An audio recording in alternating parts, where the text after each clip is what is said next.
संग्रह में।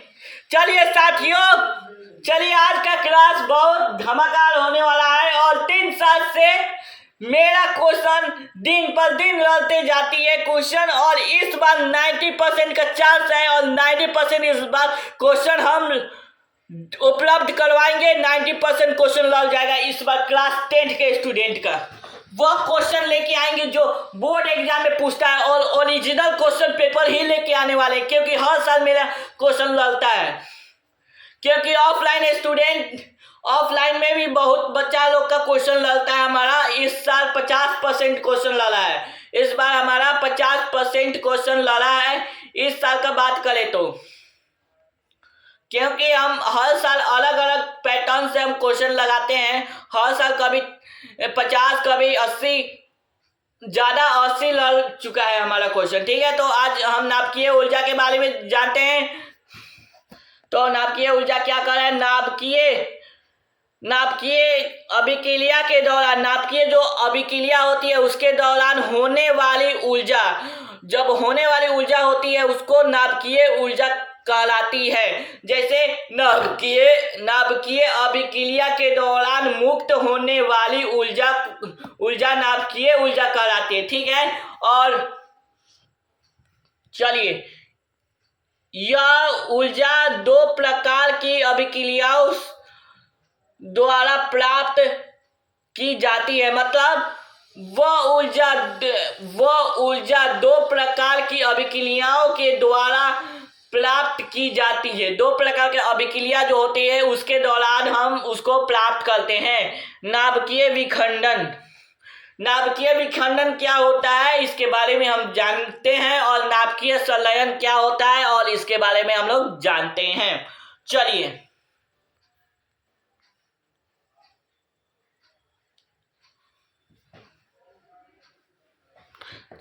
नाभिकीय विखंडन क्या होता है। चलिए, नाभिकीय विखंडन का अर्थ होता है टूटना। जब आप लोग विखंडित हो जाते हैं, जब विखंडन का अर्थ होता है टूटना।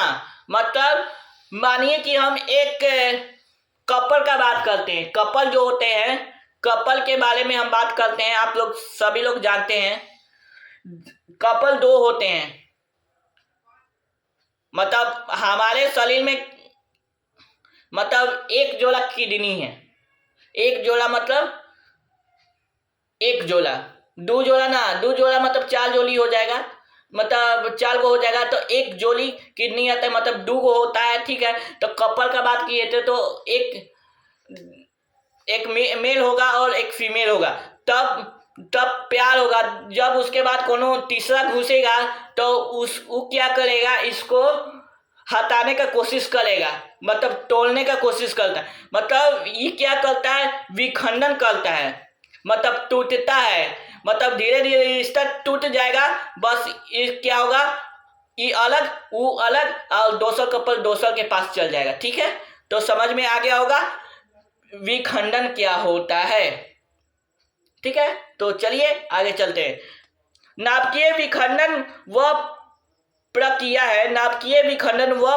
है जिसमें नाभि परमाणु जैसे यूरेनियम, प्लूटोनियम अथवा थोरियम के नाभिक के निम्न ऊर्जा न्यूट्रॉन से बम वाली कालकर हल्के नाभिक में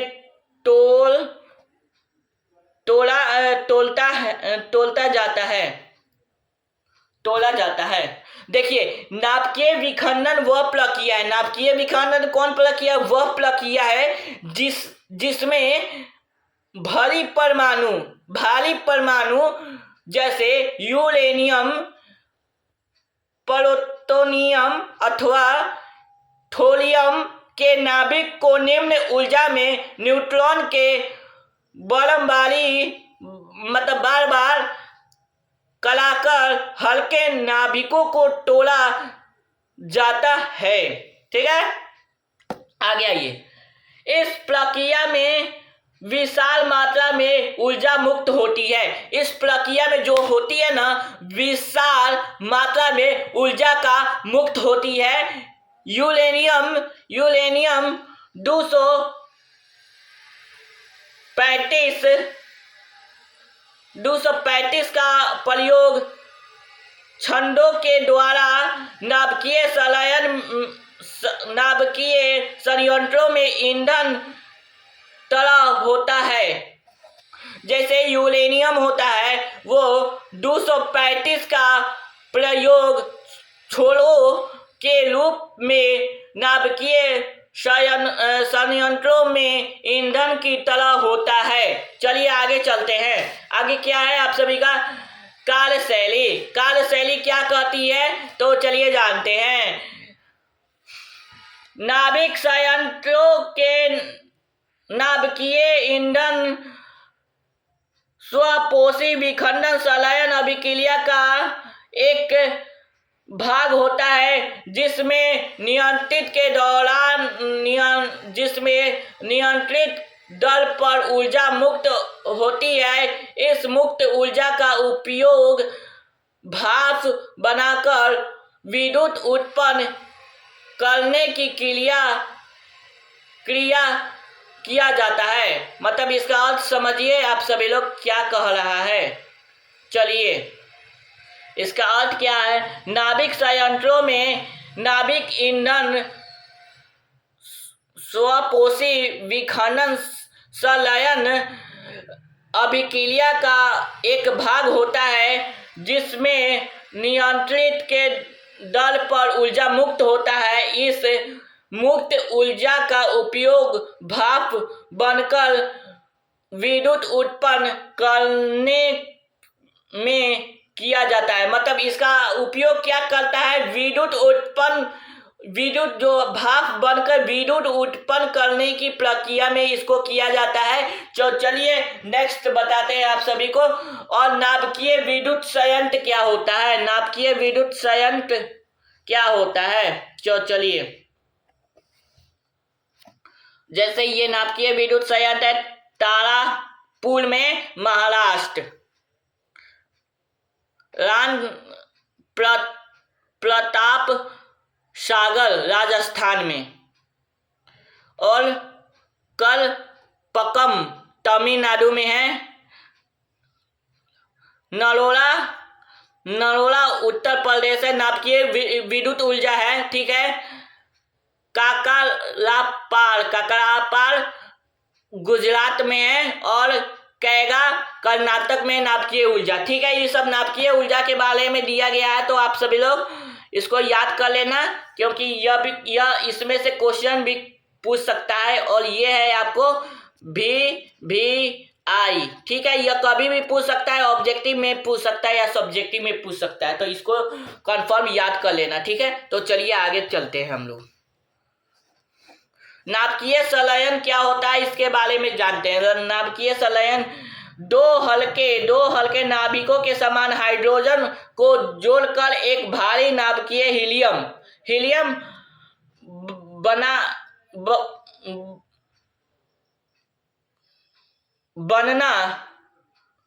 बनाना जिसमें भारी मात्रा में ऊर्जा उत्पन्न हो, नाभिकीय संलयन कहलाता है। जैसे दो हल्के नाभिकों के सामान्यतः हाइड्रोजन को जोड़कर, मतलब हाइड्रोजन को हम जोड़ के एक भारी नाभिक हीलियम बनाकर जिसमें भारी मात्रा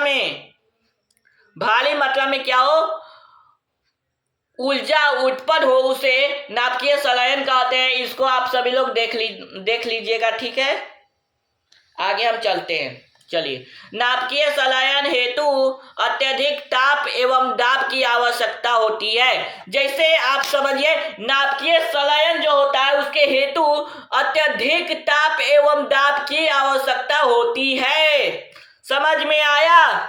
मतलब नाभिकीय जो संलयन होता है उसमें अत्यधिक ताप एवं दाब का आवश्यक होता है। तो चलिए आगे चलते हैं। सूरज तथा अन्य तारों का विशाल ऊर्जा सूरज जो होता है और अन्य तारे का विशाल ऊर्जा का स्रोत नाभिकीय संलयन कहलाता है। हाइड्रोजन बम भी नाभिकीय संलयन है, अभिक्रिया पर आधारित होती है। मतलब यह क्या होती है? अभिक्रिया पे आधारित होती है। जो हाइड्रोजन बम भी है जो नाभिकीय संलयन अभिक्रिया पर आधारित होती है। ठीक है, और आगे चलते हैं। चलिए इसके लाभ क्या है जानते हैं। नाभिकीय ईंधन के अल्प मात्रा में विखंडन के ऊर्जा के अत्यधिक मात्रा मुक्त होती है।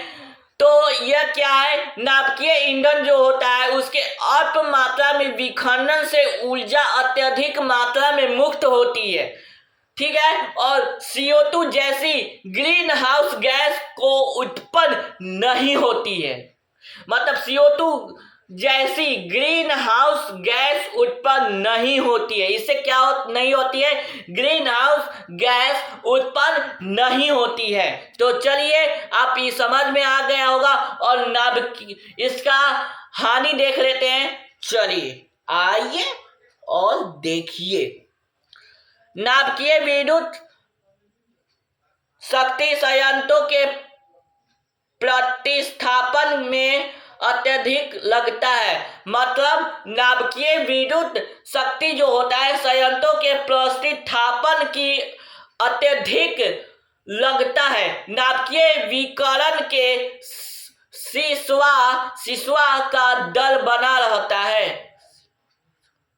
मतलब नाभिकीय विकिरण जो होता है, जो नाभिकीय विकिरण जो होता है वे सिसवा का दर बना रहता है जब नाभिकीय उपस्थितों के समुच्चय भंडार तथा निपटान न होने की अवस्था में पर्यावरण संदूषण का खतरा होता है। ये थोड़ा बाय द वे मिस्टेक हुआ है टेक्निकल टीम से। यहाँ होगा आपका पॉल्यूशन होगा। ठीक है, संदूषण नहीं होगा। ठीक है, पर्यावरण प्रदूषण का खतरा। ठीक है, जैसे नाभिकीय उपस्थितियों में समुचित भंडार का निपटान न हो की अवस्था में पर्यावरण प्रदूषण का खतरा।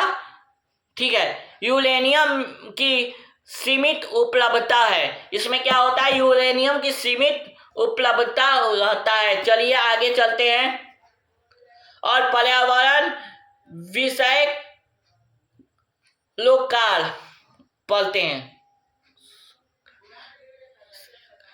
पर्यावरण विषयक सरोकार पढ़ते हैं क्या कह रहा है। चलिए आइए। किसी भी प्रकार के ऊर्जा अधिक प्रयोग करने से वातावरण पर बुरा प्रभाव होता है। अतः हमें ऐसे ऊर्जा स्रोत का अध्ययन करना चाहिए जिससे ऊर्जा प्राप्त करने में सरलता हो, सस्ता हो और प्रदूषण मुक्त हो तथा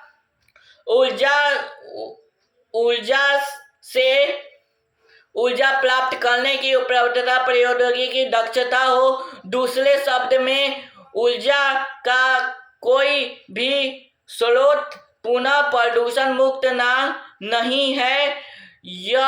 हम यह कह सकते हैं कि कोई स्रोत दूसरे स्रोत से अपेक्षा अधिक स्वच्छ है। चलिए इसके बारे में हम समझा देते हैं। किसी भी प्रकार की ऊर्जा का अधिक प्रयोग करने से वातावरण पर बुरा प्रभाव पड़ता है। क्या पड़ता है? बुरा प्रभाव। अत्यधिक मात्रा में वातावरण पे बुरा प्रभाव पड़ता है। किसी भी प्रकार का ऊर्जा अत्यधिक प्रयोग करने से पर्यावरण पर बुरा प्रभाव करता है। अतः हम इससे ऊर्जा स्रोत का अध्ययन करना चाहिए। हमको क्या करना चाहिए? ऊर्जा स्रोत का अध्ययन करना चाहिए जिसमें ऊर्जा प्राप्त करने में सरलता हो, मतलब हमको ऊर्जा प्राप्त करे में सरलता होखे के चाही, ठीक बा। तो सस्ता में और प्रदूषण मुक्त हो तथा ऊर्जा स्रोत से ऊर्जा प्राप्त करने की उपलब्धता और प्रौद्योगिकी दक्ष हो। दूसरे शब्द में ऊर्जा का कोई भी स्रोत प्रदूषण मुक्त नहीं है और हम यह कह सकते हैं कि कोई स्रोत दूसरे स्रोत से अपेक्षित अधिक स्वच्छ होना चाहिए, ठीक है। तो चलिए आज यह टॉपिक्स इसका क्लियर हुआ, चलते हैं आगे और आगे बहुत तगड़ा बताएंगे।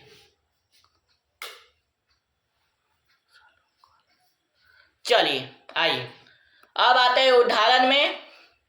उदाहरण क्या कह रहा है, अब उसके बाद आपका चैप्टर आगे चल के खत्म होगा। उदाहरण क्या कर रहे हैं, सोलर सेल का वास्तविक प्रचालन प्रदूषण मुक्त है। मतलब सोलर सेल का जो वास्तविक प्रचालन होता है वह प्रदूषण मुक्त होता है। जब हम सोलर पैनल लगाते हैं उसमें प्रदूषण थोड़े ना होता है, सोलर पैनल में प्रचालन प्रदूषण मुक्त होता है, इसमें प्रदूषण नहीं होता है, सोलर पैनल में प्रदूषण नहीं होता है, ठीक है। परंतु यह हो सकता है कि युक्ति में संयोजन में पर्यावरण की क्षति हुई हो। मतलब इस युक्ति में संयोजन में पर्यावरण की क्षति हुई हो। कोई ऊर्जा स्रोत हमारे लिए कब तक बना रह सकता है, कोई भी ऊर्जा स्रोत हमारे लिए कब तक बना रह सकता है। अब ऊर्जा के स्रोत पढ़ेंगे और ऊर्जा का स्रोत पढ़ के चैप्टर एंड करेंगे। आइए देखिए, ऊर्जा जो प्रकार के होते हैं, नवीकरणीय ऊर्जा और अनवीकरणीय ऊर्जा होते हैं, ठीक है। जो समान स्रोत होते हैं अनवीकरणीय स्रोत और नवीकरणीय स्रोत के बारे में पढ़ के चैप्टर एंड करेंगे।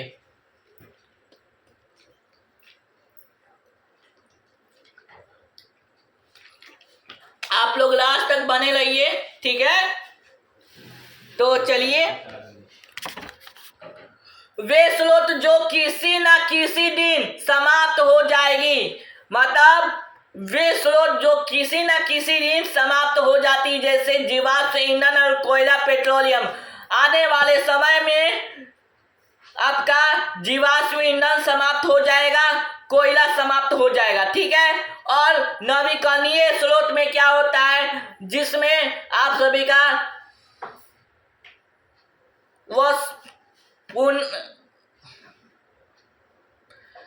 नवीकरणीय में होता है फिर से निर्माण हो जाता है, और नवीकरणीय में फिर से निर्माण नहीं होता है, बल्कि उसमें कई साल लगते हैं निर्माण करने में, कई वर्ष लगते हैं। मतलब 100 साल 200 साल ऐसे लग सकता है, ठीक है। नवीकरणीय में तुरंत हो जाएगा, ठीक है। ऊर्जा के वे स्रोत जिनमें पुनर्जन्म हो सकता है तथा ये लंबे समय तक समाप्त नहीं होते हैं। लंबे समय तक कौन समाप्त नहीं होता है, पवन ऊर्जा जिससे हम सांस लेते हैं वो लंबे समय तक समाप्त नहीं होता है। और जल ऊर्जा मतलब जल और ऊर्जा कभी समाप्त नहीं होता है, ठीक है। प्यारे साथियों, अगर वीडियो अच्छा लगा होगा तो लाइक सब्सक्राइब और शेयर करना, क्योंकि एक कंटेंट बनाने के लिए दिन रात एक करना पड़ता है, तब एक कंटेंट आप सभी के बीच हम ले आते हैं और पूरा एक्सप्लेन करके समझाते हैं। और आप सभी को समझ में नहीं आता है तो कमेंट बॉक्स में कमेंट कीजिए, अगले दिन आप सभी का रिप्लाई मिलेगा। और प्यारे साथियों, बहुत साथियों ने कमेंट किए हुए थे तो उसका भी हम रिप्लाई नहीं दिए हैं, क्योंकि हम उनका रिप्लाई कब देंगे, जब क्लास चलेगा उस समय हम उन लोग का रिप्लाई देंगे, क्योंकि उन लोग का कमेंट बहुत आया है, हम चेक भी किए हैं। बच्चों ने साथियों ने कहे हैं, सेल और सेलनियों ने कहे हैं कि सर हमको याद नहीं होता, याद करने का कोई ट्रिक लेके आइए। तो आज ले आने वाले थे, क्योंकि आज आज हम लोग के शिक्षक ही लोग नहीं थे, क्योंकि हम आशुतोष सलीम लेके आते हैं पर क्योंकि हम लोग के पास थोड़ा कुछ टेक्निकल इशू रहता है, इसी के वजह से कभी क्लास समय पे नहीं चल पाता है। नहीं तो अंडीना हम लोग का क्लास हमेशा समय पे चलता था, क्योंकि इधर थोड़ा टेक्निकल इशू आ जा रही है, कुछ समस्या आ जा रही है। इलेक्ट्रिक 2 दिन से नहीं रह रहा है, कभी 3 दिन से नहीं आता है, वो समस्या है। बहुत सारी समस्या हम लोग कठिनाई करना पड़ रहा है, तब उसके बाद हम लोग आप सभी को पर डे कंटेंट पे कंटेंट देते जा रहे हैं। प्यारे साथी, अगर वीडियो पसंद लगा होगा तो लाइक सब्सक्राइब जरूर करना, क्योंकि बहुत मेहनत लगता है हम लोग को। और अगली क्लास में यह चैप्टर आपका ऊर्जा का स्रोत खत्म हो चुका है, और ज्योग्राफी में आप सभी टेंशन नहीं लीजिए, ज्योग्राफी आप सभी का टाइम पे समाप्त हो जाएगा। जैसे फिजिक्स, केमिस्ट्री और बायोलॉजी टाइम पे आप सभी का समाप्त हो चुका है, तो हम भी इस सबको टाइम पे समाप्त करेंगे। और जो ऑब्जेक्टिव और सब्जेक्टिव क्वेश्चन लेके आ रहे हैं वो क्लास आप जो जुड़ना ना भूलें, क्योंकि वही क्वेश्चन आप सभी का बिहार बोर्ड के एग्जाम में पूछेगा। 100% इस बार 90% चांस है कि 90% क्वेश्चन इस बार बीएससी संघर्ष से लड़ जाएगा और टॉप 10 में रैंक में आ सकते हैं आप सभी। मिलते हैं नेक्स्ट क्लास में। जय हिंद, जय भारत, वंदे मातरम।